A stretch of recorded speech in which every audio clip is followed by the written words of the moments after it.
Okay, तो शुरू कर रहे हैं आज की क्लास में हम एक्सेल के इफ़ कंडीशन के बारे में सीखेंगे। इफ़ कंडीशन सीखने से पहले हमें पता होना चाहिए कि कंडीशन क्या होती है। इसे छोटा कर लेते हैं, ब्रश को काफ़ी बड़ा है। कंडीशन क्या होती है? तो कंडीशन आपको टॉपिक का नाम लिख देते हैं, कंडीशन।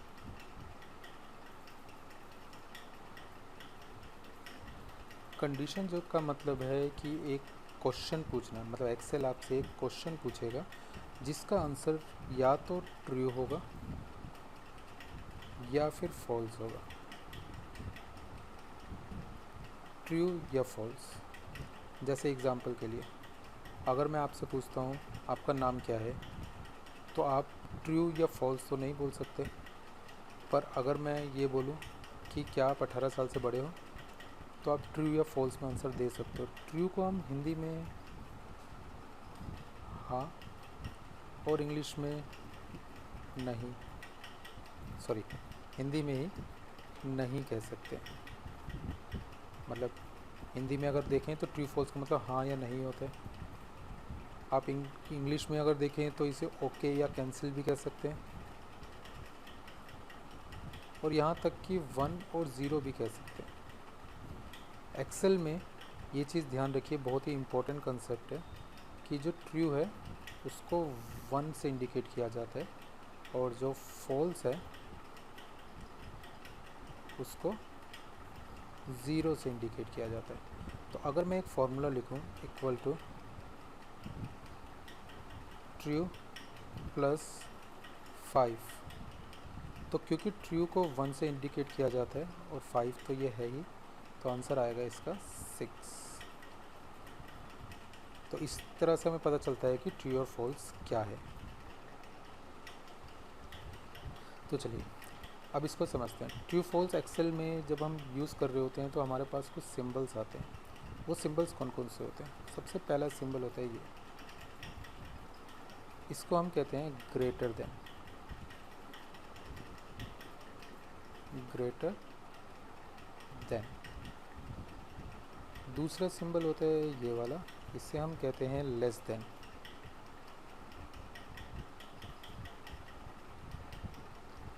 तीसरा सिंगल इक्वल टू लगता है इसमें, इसको हम कहते हैं इक्वल टू। हम इनके मिक्सचर भी यूज़ कर सकते हैं, जैसे ग्रेटर देन और इक्वल टू, लेस देन और इक्वल टू, साथ ही साथ लेस देन और ग्रेटर देन। इसको हम नॉट इक्वल टू भी कह सकते हैं।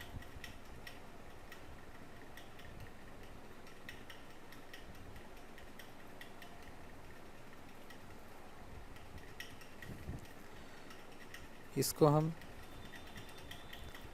ग्रेटर देन और इक्वल टू।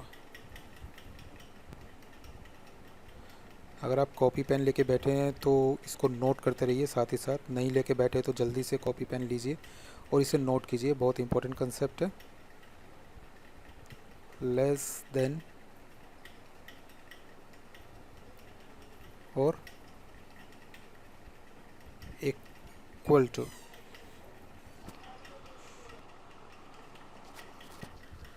तो ये 6 सिंबल काफ़ी महत्वपूर्ण है, इम्पॉर्टेंट है, इनको याद रखना है। ये कंडीशन कैसी हो सकती है? अब यहाँ पे हम ऐसे तो नहीं पूछ सकते कि क्या तुम्हारी उम्र 18 से बड़ी है, बट हम ये कर सकते हैं कि एक सेल है, मान लो A1, उसके अंदर एक एज लिखी हुई है और वो एज है मान लो 25 साल। हम ये पूछ सकते हैं क्या A1 में जो एज लिखी हुई है वो बड़ी है 18 से, क्योंकि वहाँ 25 साल लिखी हुई है, तो इसका आंसर जो आएगा वो आएगा ट्रू। इन केस A1 में अगर हम एज लिख दें 14 ईयर्स, तो फिर इसका आंसर आएगा हमारा फॉल्स, क्योंकि अब की बार कंडीशन हमारी गलत होगी। ये जो ग्रेटर देन है ये जिस तरफ ओपन होता है उस तरफ की वैल्यू को बड़ा मानता है।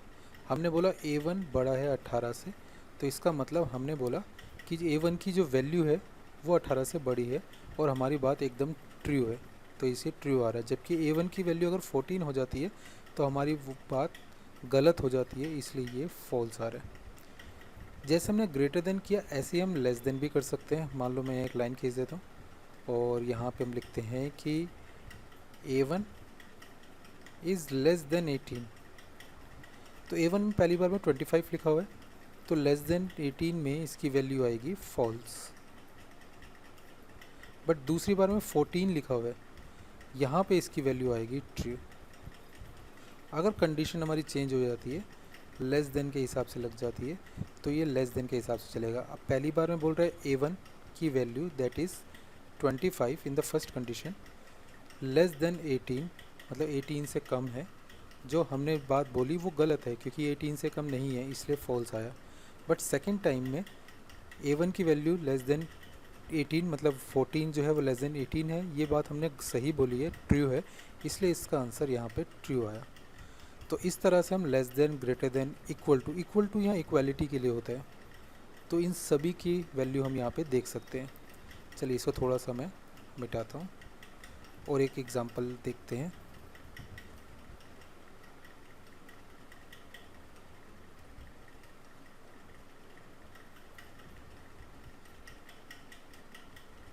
डन।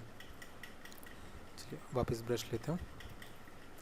अब कंडीशन इक्वालिटी की जब आती है, अगर मान लेते हैं यहीं पे वापस हम लेते हैं A1 के अंदर वैल्यू लिखी हुई है हमने 14 और हम यहाँ बोलते हैं कि क्या A1 इक्वल है 14 के या फिर A1 इक्वल है 7 + 7 के या फिर A1 इक्वल है 20 - 6 के।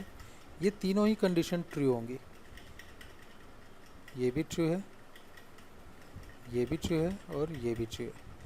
क्यों?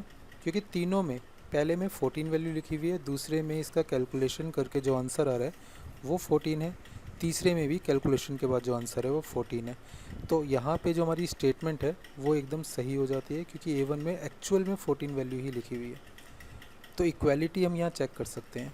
एक चीज़ और ध्यान रखिए कि अगर टेक्स्ट है तो फिर तो इक्वल टू ही काम करेगा क्योंकि टेक्स्ट में ग्रेटर देन, लेस देन नहीं होता।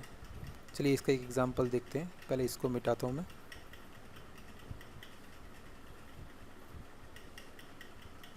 ब्रश लेते हैं।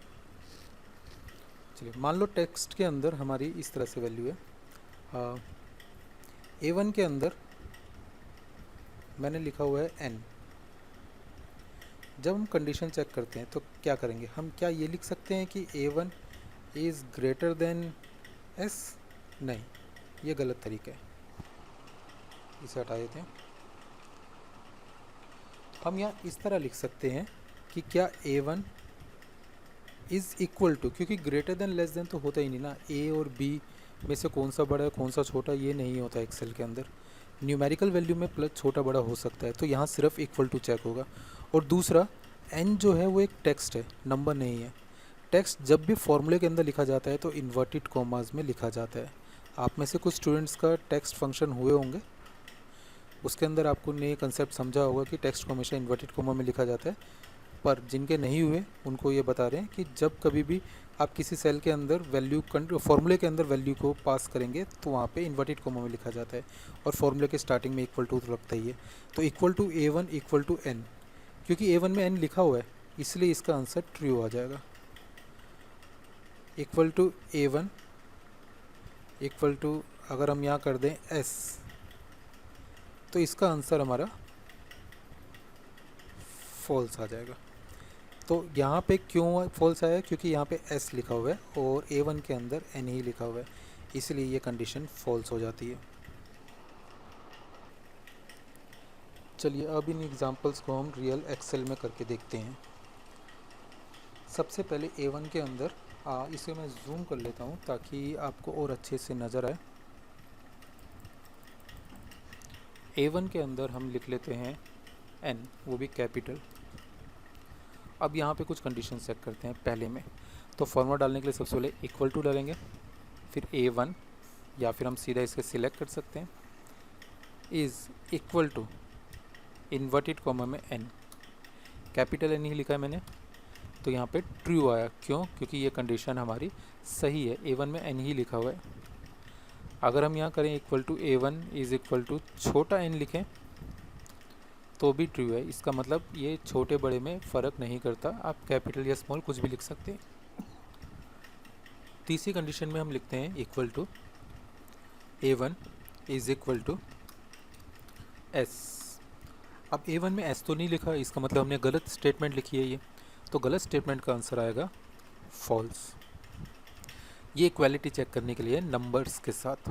बट अगर यहाँ पे लिखा है हमने 14 और यहाँ पे हम करें equal to D1 is equal to 14, तो आंसर आएगा ट्रू।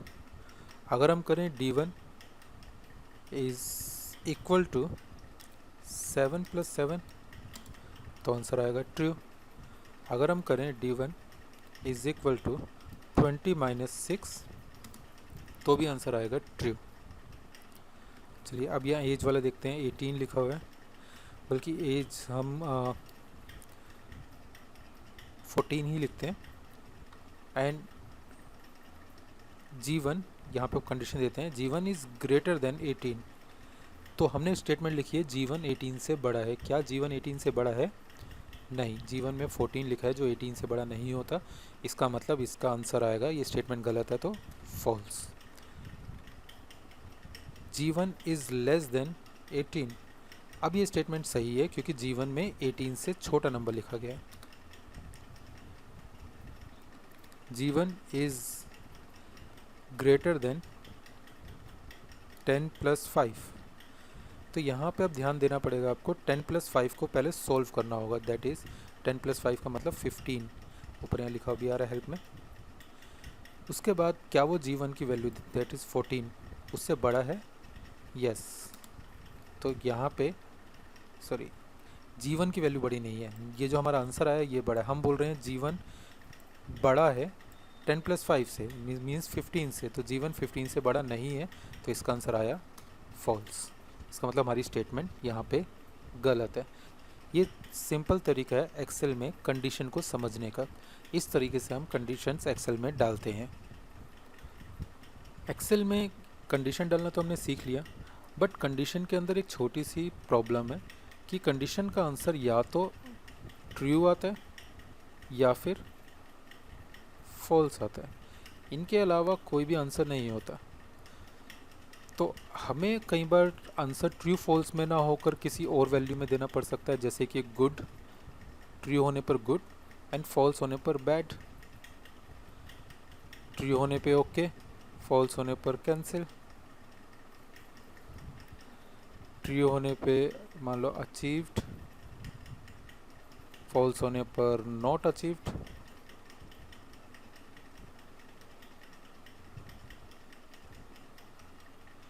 ऐसा कुछ भी चाहे हो सकता है, बट ज़रूरी नहीं है कि हमें ट्रू फॉल्स ही आंसर में चाहिए हो। ऐसे में हमारे पास आता है एक्सेल का इफ़ कंडीशन। चलिए इस सबको हम कैंसिल करते हैं। इफ़ कंडीशन को समझने की कोशिश करते हैं, तो ऊपर हम टाइटल दे देते हैं इफ़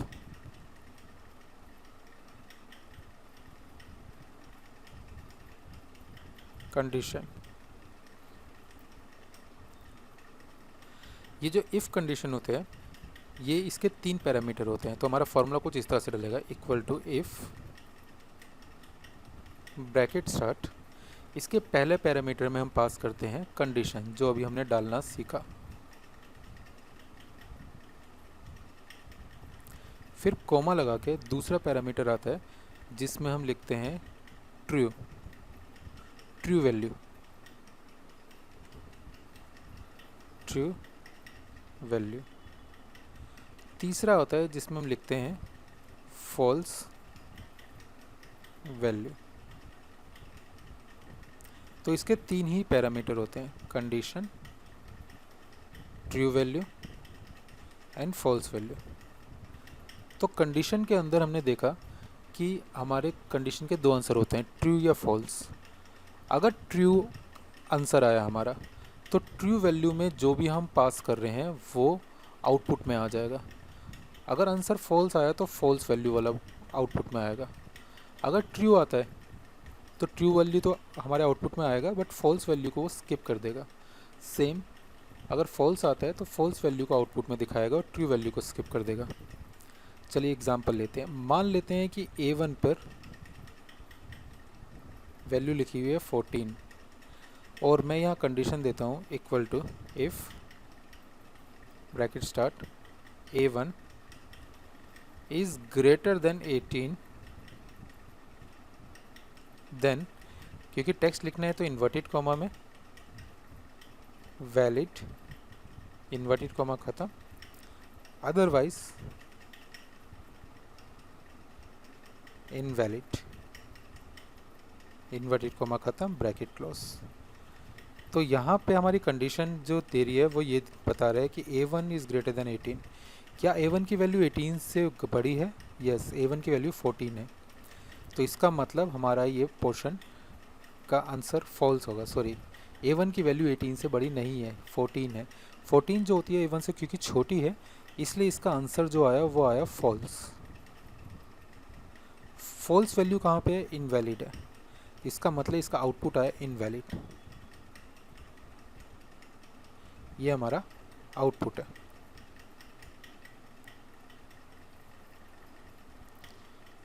जो ये आउटपुट है, यहाँ पे आप ट्रू या फॉल्स ना आकर के वैलिड और इनवैलिड में से कोई एक आएगा। इफ़ कंडीशन का बस इतना ही काम है कि कंडीशन जिसका आंसर ट्रू फॉल्स आ रहा है उसको हम कोई और टेक्स्ट के साथ, किसी और टेक्स्ट के साथ रिप्रेजेंट कर सकते हैं। वैलिड इनवैलिड हो गया या गुड बैड हो गया। चलिए फिर से इसे एक एग्जांपल के साथ समझते हैं। यहाँ पे A1 के अंदर हम वैल्यू पास कर देते हैं 14, जैसे कि हमने एग्जांपल में देखा था, और यहाँ पे हम कंडीशन देते हैं इफ़ अगर। सबसे पहले कंडीशन पार्ट आता है जिसमें हम बोलते हैं A1 is greater than 18 then valid, inverted comma में, अदरवाइज इनवैलिड। तो यहाँ पे ये बोल रहा है कंडीशन कि अगर A1 is greater than 18 then valid, otherwise invalid. तो A1 क्या 18 से बड़ा है? यहाँ पे हम देखें तो नहीं, फॉल्स है। ऊपर लिखा हुआ भी आ रहा है फॉल्स। तो इसका मतलब false statement that is invalid ये रन कर जाएगी यहाँ। अगर इसको हम इस तरह से दें, if A1 is less than 18 then valid, otherwise invalid. तो यहाँ पे ये कंडीशन अब हमारी ट्रू है। ट्रू होने पे ट्रू वाला पार्ट रन करेगा और फॉल्स वाला स्किप हो जाएगा। तो एंटर करके देखते हैं। जी हाँ, ये वैलिड है। अगर मैं यही कंडीशन, इससे हम कट कर दिया मैंने, बट कॉपी करना था। अगर मैं यही कंडीशन इक्वल टू के बाद यहाँ पेस्ट कर दूँ तो यहाँ ट्रू फॉल्स में ही आंसर आ रहा है, बट इफ़ कंडीशन ने इस ट्रू फॉल्स के आंसर को चेंज कर दिया वैलिड और इनवैलिड से। यहाँ पे जब हम इफ़ कंडीशन देते हैं तो हमें पढ़ना पड़ेगा, इसको रीड करना है जैसे कि ह्यूमन रीड करते हैं। इफ़ का मतलब होता है अगर।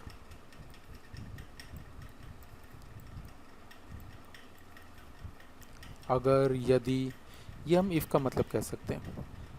यहाँ पे जो पहला कोमा होता है इसको हम कह सकते हैं तो। दूसरा कोमा जो होता है इसे हम कह सकते हैं